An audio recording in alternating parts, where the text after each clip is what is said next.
Alors, bonjour à vous.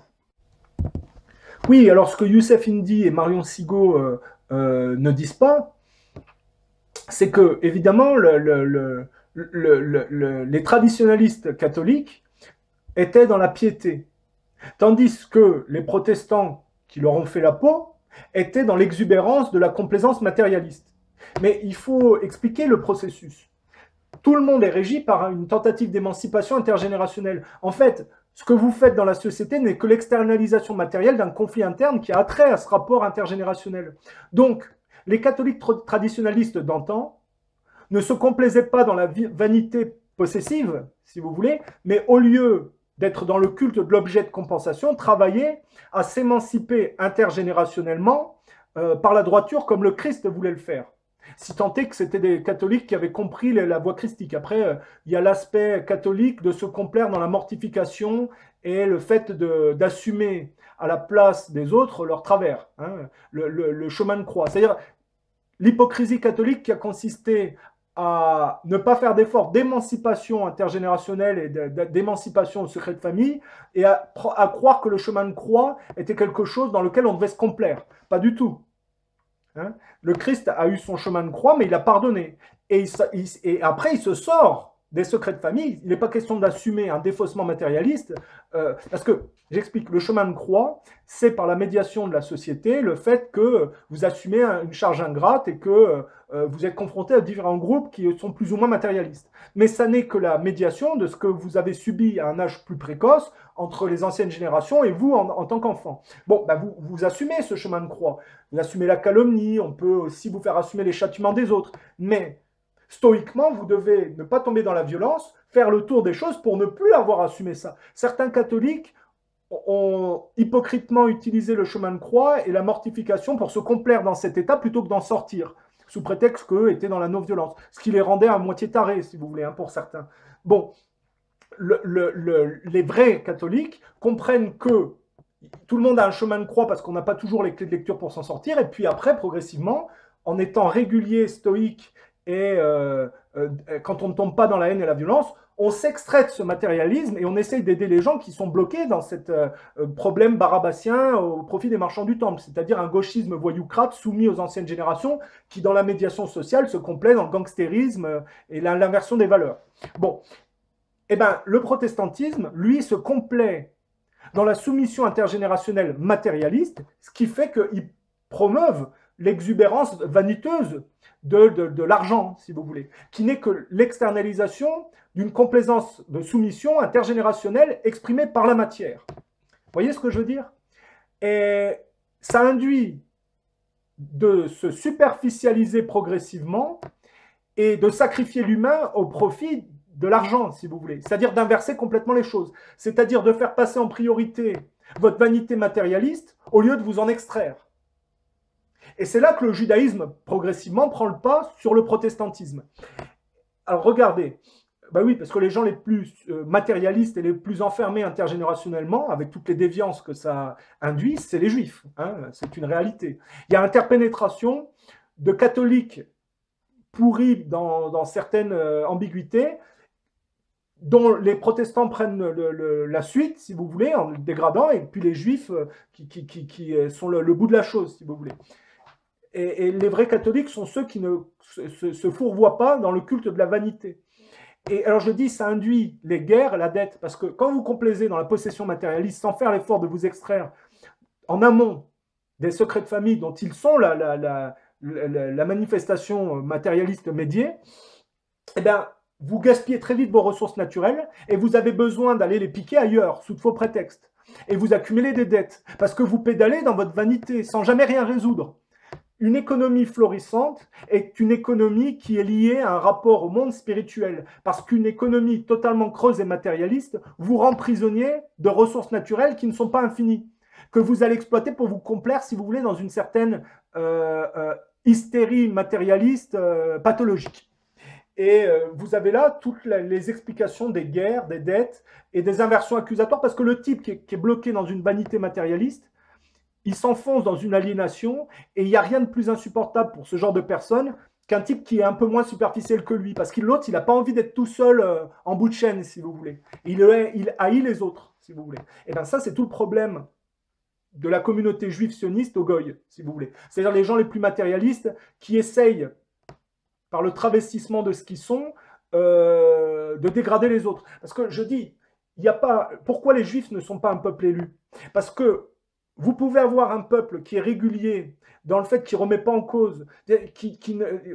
Les Juifs, rarement, sont meurtriers envers leurs parents. Ils encouragent les autres à l'être à leur profit.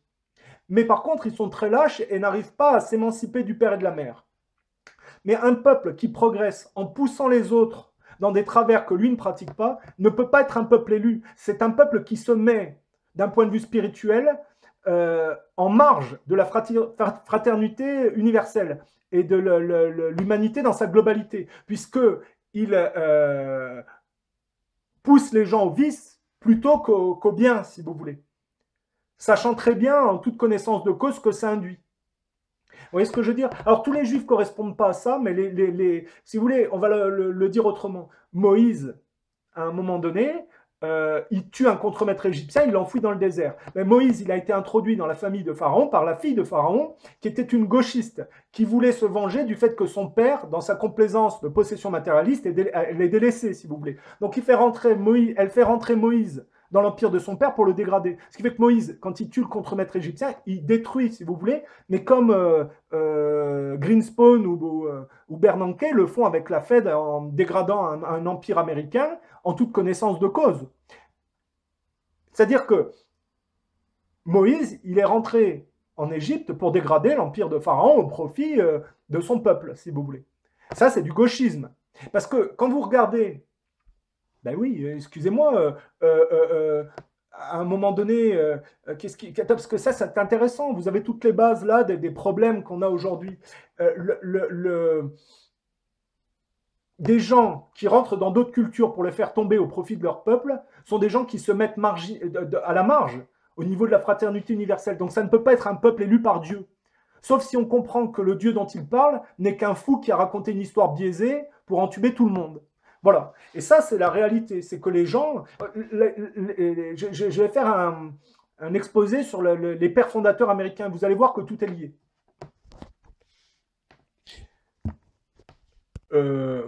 On va parler de la création des États-Unis. On va voir que les gens qui ont fondé les bases légales de ce pays étaient des fumistes, en fait, et des imposteurs. D'un point de vue philosophique, d'un point de vue ésotérique et d'un point de vue théologique. Parce que quand on regarde les pères fondateurs et leur motivation, bon, outre le fait que la plupart sont des francs-maçons et que je vais expliquer, j'ai déjà expliqué au travers de mes vidéos sur quoi repose la franc-maçonnerie. On s'aperçoit que ces gens-là voulaient reconstituer en Amérique une nouvelle Jérusalem et qu'il s'inscrivait dans les pas de Moïse. Remarquez, alors ça c'est vulgaire, mais que l'opinion populaire n'est pas stupide. On dit marcher dans la mouise. Parce que pour certains, Moïse est un héros, mais pour d'autres, inconsciemment, on sait que ça n'en est pas un. Alors je vais redire ce qu'était Moïse. Moïse est un juif qui a été infiltré dans la famille de Pharaon par sa fille, qui était animé par un gauchisme, contre son père. C'est-à-dire que Pharaon se complaisait dans le culte de la possession matérialiste. Et souvent, quand on fait ça, on dénigre ses enfants. Et les enfants dénigrés, souvent, veulent se venger d'une manière ou d'une autre. Et chez les filles, c'est souvent indirect, c'est d'une manière assez tordue, si vous voulez. Donc, ils ont fait rentrer... La fille de Pharaon récupère Moïse sur le Nil. Et c'est elle qui introduit ce juif chez Pharaon, avec l'intention de dégrader l'empire de son père.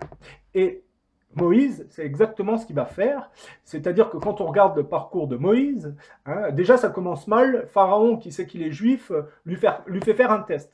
Il doit choisir entre les charbons ardents et puis une rivière de diamants.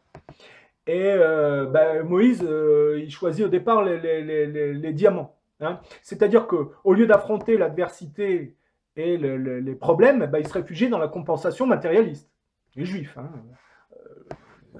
excusez-moi, hein, et il y a un archange hein, qui, en plus, démasque l'imposture de Moïse en le poussant contre les charbons ardents pour démasquer l'hypocrisie. C'est pourquoi Moïse va être bègue et qui sera un peu défiguré. C'est-à-dire que quand il parlera, on verra que c'est un menteur et un arnaqueur par le fait que il a pas, ou alors que, parce que faut voir que c'est une symbolique l'histoire. Ça peut être une histoire à énigme. Pourquoi Moïse est bègue? Alors, ou c'est pour montrer que c'est un menteur dans la narration et qu'il ne faut pas se fier à, à l'histoire, si vous voulez, telle qu'on la lit platement, ou c'est pour dire qu'il manque un peu de courage, si vous voulez. Hein, il choisit les diamants plutôt que la difficulté. Hein, il a peur d'affronter le danger, donc il est bègue. Alors, ou on va directement dans le fait de dire qu'il est malhonnête et que c'est un menteur, ou on dira juste qu'il manque de courage. Bref. Moi, je pense que c'est un menteur et un imposteur. C'est mon point de vue. Alors, quand on regarde ensuite le parcours de Moïse, on voit qu'il fait son office. Hein. C'est-à-dire, il tue un contremaître égyptien, le symbole des bâtisseurs. Donc, en fait, il participe à dégrader l'empire égyptien, hein, le faire dégrader, c'est-à-dire qu'il l'enterre dans le sable, hein, la vacuité, le retourner en poussière, si vous voulez. Donc quand il tue le contremaître égyptien dans le dos de tout le monde, c'est qu'en fait, c'est un peu le juif qui a une gestion économique d'un pays et qui en profite pour le plonger dans le chaos, si vous voulez. Hein. On n'a qu'à regarder aujourd'hui les Bernanke, quand on parle des gens de la Fed, on parle de Greenspan, hein, tous les gens qui ont créé les cataclysmes économiques et les guerres, hein, ils ont tout accompagné, si vous voulez. Ben, eux, ils s'inscrivent dans la tradition de Moïse, il n'y a pas de doute.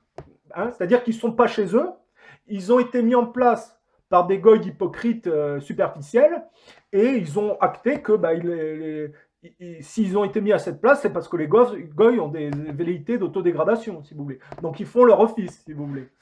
Ah oui, si la fille de Moïse l'avait pas, si la fille de Pharaon n'avait pas introduit Moïse dans l'empire de son père, Moïse n'aurait pas dégradé. Il a interprété correctement la connerie de la fille de Moïse et les failles de l'empire égyptien. Bon, Greenspan et Bernanke font pareil, si vous voulez. Souvent, vous avez des juifs qui demandent rien et les goïs vont les chercher. Alors après, il ne faut pas s'étonner, si vous voulez. Bon. Et donc, ces gens-là, on voit, Moïse dégrade l'empire égyptien. Puis il se barre parce qu'il est dénoncé par d'autres juifs hein, qui reprochaient de ne pas avoir un comportement correct et qui ont dit oui, mais toi, tu as tué un contremaître égyptien. Évidemment, il y avait un Égyptien qui écoutait, donc il a été dénoncé. Donc il s'est barré dans le désert. Et donc il a sa traversée du désert le conduit au mont Sinaï où à l'étape du buisson ardent. Hein, j'ai déjà expliqué ce que c'était la symbolique du buisson ardent. Hein. Vous avez les arbres, c'est le symbole de la famille, et en dessous, vous avez les fougères, hein, les taillis, si vous voulez. C'est un peu comme les enfants qui jouent en bas au pied des parents, si vous voulez. Bon, il y a l'arbre et puis il y a les taillis. Donc le buisson ardent, c'est être enfermé dans une immaturité de soumission aux anciennes générations, et comme Moïse n'a pas la tendance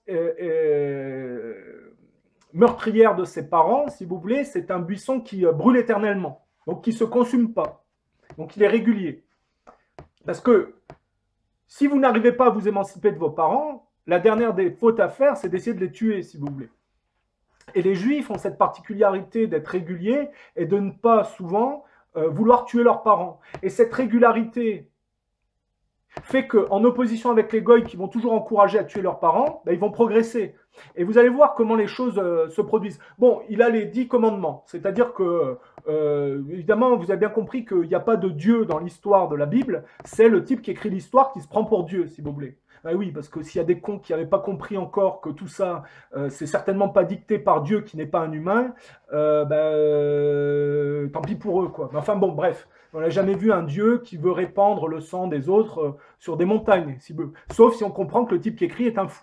Mais bon, je parle pour d'autres narrations. Hein. Souvent, on entend Dieu fera le reste ou ce genre de choses. Les gens, quand ils parlent de Dieu, ils parlent de leur idéologie cachée qui apparaît au travers de leur délire. Bon, la réalité, c'est que il a les 10 commandements, c'est-à-dire Bon, il a les 10 commandements, ça veut dire que les Juifs, entre eux, ont acté que pour être pour s'en sortir dans le temps, il fallait être régulier et respecter en interne des règles. Et puis Moïse descend et il voit que les Juifs ne respectent pas ces choses-là, ils sont dans le culte du veau d'or. Donc il pète les 10 commandements et il est obligé d'en rechercher une. Et c'est là que vous allez voir tous les fondements de notre société apparaissent, parce que les tables brisées, c'est le symbole du non-respect des règles de vie en communauté pour que ce soit pérenne. Et les Juifs vont utiliser ces tables brisées pour les mettre dans l'arche d'alliance et défaire leurs adversaires. C'est là qu'on voit que les Juifs sionistes vont toujours cibler des gauchistes dans d'autres cultures pour les pousser à des révolutions barabassiennes à leur profit. Hein. Et ben oui, c'est ça. L'arche d'alliance repose sur la corruption et le fait de pousser les gens à ne pas respecter une cohésion interne, le diviser pour mieux régner. C'est pour ça que les francs-maçons et les juifs sionistes vont utiliser l'arche d'alliance pour dégrader, si vous voulez. L'arche d'alliance, c'est un peu le fait que les juifs sionistes poussent les gauchistes à faire des révolutions pour piquer le patrimoine de leurs parents et se superficialiser dans le temps, si vous voulez. C'est comme ça que ça fonctionne. Et vous remarquez, le symbole de la franc-maçonnerie, c'est le roi Salomon, par exemple, qui n'est pas complètement con, puisqu'il y a le jugement de Salomon où deux prostituées se battent pour la maternité d'un enfant, et à un moment donné, il en a marre, il dit, voilà, je vais couper le gamin en deux, chacun aura sa part. La vraie mère abandonne le gamin, et donc c'est comme ça que et l'autre veut qu'on le coupe en deux. C'est comme ça que le roi Salomon, qui est un roi juif, donc, détermine qui est la vraie mère. Les deux, c'est des prostituées. Hein. On voit bien dans quelle ambiance on... Mais s'il a quand même des velléités de justice, dans la relativité matérialiste de ce peuple-là, on voit bien que le roi Salomon va se détourner progressivement de Dieu et attirera la malédiction de Dieu sur sa descendance à lui, si vous voulez. Bon, on voit bien que les francs-maçons sont des boiteux qui sont mus par un gauchisme dégradant, si vous voulez. Hein. Ils fonctionnent sur le principe de l'arche d'alliance. Et la Révolution française est basée que là-dessus, si vous voulez. Donc, pourquoi je dis ça? Parce que je reviens à la création des États-Unis. Si les bases, les fondements des pères qui ont créé les pères fondateurs des États-Unis, si c'est ça leur mentalité de fond, alors on voit bien que les États-Unis reposent légalement sur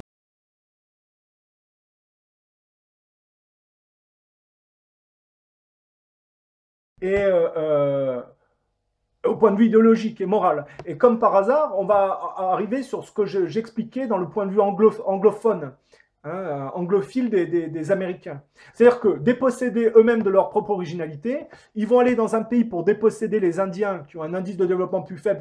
Ça traite de la pédophilie intellectuelle. Hein. C'est-à-dire piquer des terres en contrepartie d'un peigne ou les massacrer, leur foutre des maladies. C'est déposséder des gens de leur propre originalité sous prétexte que soi-même on a été dépossédé par les Anglais et qu'on va reproduire à l'extérieur. Le comportement des Nordiques, c'est ça. Hein. Et comme par hasard, vous retrouvez la connivence entre Moïse, hein, les fondements des États-Unis, et les Juifs sionistes qui dépossèdent les Palestiniens de leur... Vous voyez ce que je veux dire? C'est-à-dire qu'on a vraiment la connexion entre États-Unis et Israël, qui va renaître hein, sur les guerres, et le judaïsme tient dans le rapport au père et à la mère, et le fait que les Juifs sionistes ont toujours encouragé les goïs à ne pas respecter ces préceptes-là. Or, les États-Unis sont fondés sur le non-respect des chrétiens, si vous voulez. Les États-Unis sont un pays intrinsèquement anti-chrétien. Voilà, d'un point de vue légal, idéologique, si on se réfère au père fondateur et ce sur quoi est basé les États-Unis d'Amérique. Comme la France est un pays anti-chrétien depuis la Révolution française. Alors je ne dis pas que c'était parfait avant, hein, mais on voit bien ce qui s'est imposé sur la Révolution française. Et comme par hasard, la création des États-Unis et la Révolution française se juxtaposent dans une même époque d'antichristianisme rabbinique, si vous voulez. Et on voit bien chez les Américains la propension de Moïse par les juifs sionistes infiltrés à la Fed, si vous voulez, et la propension des Américains à les fracturer d'autres cultures pour piquer leur héritage. Hein, c'est-à-dire les Américains utilisent aussi l'arche d'alliance, si vous voulez. Ils vont dans des cultures, ils misent sur des gauchistes, ils fracturent ces cultures, ils piquent l'héritage. Et on voit bien, ça correspond tout à fait avec Israël, ça correspond tout à fait avec les Juifs. C'est-à-dire que ils dégradent les autres cultures et ils sont dégradés en interne par les juifs sionistes eux-mêmes. C'est-à-dire, ce que Bernanke, Madoff, c'est pas un type qui gérait la Fed, mais c'est déjà une arnaque. Il a arnaqué des juifs eux-mêmes, donc là, ça n'a rien à voir. Là, on parle vraiment de types comme Greenspan et de Bernanke ou l'autre, la dernière, la Yellen. On voit bien qu'ils les Américains se conduisent exactement comme les Juifs sionistes se conduisent avec eux en interne, si vous voulez. Vous voyez, c'est un pays qui part dans un délire autodestructeur, si vous voulez. Et les Américains sont des gens qui ont été envoyés superficialisés dans la nature par les Européens, à tendance anglophone. Dépossèdent eux-mêmes de leur propre originalité, ils dépossèdent les autres de leur originalité pour se complaire dans les apparences et la vanité matérialiste, si vous voulez, de soumission intergroupe, intergénérationnelle. Et comme par hasard, ils sont en grande connivence avec le peuple spécialiste de toute cette arnaque et de ce rapport biaisé intergénérationnel que les juifs sionistes représentent. Donc on voit bien que si on réfléchit au fondement des États-Unis au point de vue des textes, donc les États-Unis, si on reprend les pères fondateurs et les textes, et l'idéologie qui consistait à créer une nouvelle Jérusalem, à s'inscrire dans les pas de Moïse, on voit que c'est totalement anti-chrétien et mu par une superficialité maladive destructrice. Et alors ça ne veut pas dire que les Américains, dans le fond, ne peuvent pas s'en sortir. Ça veut dire qu'ils sont inscrits dans un modèle sociétal qui va dans la mauvaise direction, si vous voulez. Regardez la création de Washington. C'est mu par du satanisme. Et c'est à l'époque de la Révolution française en plus, hein, c'est dans les mêmes époques d'anticatholicisme, d'anti-religion et de gauchisme destructeur, si vous voulez. Hein, j'ai expliqué, vous regardez Google Maps, vous prenez la Maison Blanche, elle est en bas, enfin en bas ou en haut, ça dépend comment on en parle, d'un pentagramme inversé. C'est parce que ça a été mu par un satanisme à l'époque où la franc-maçonnerie ravageait l'Europe, si vous voulez. Et voilà, qu'est-ce que je peux dire, voilà.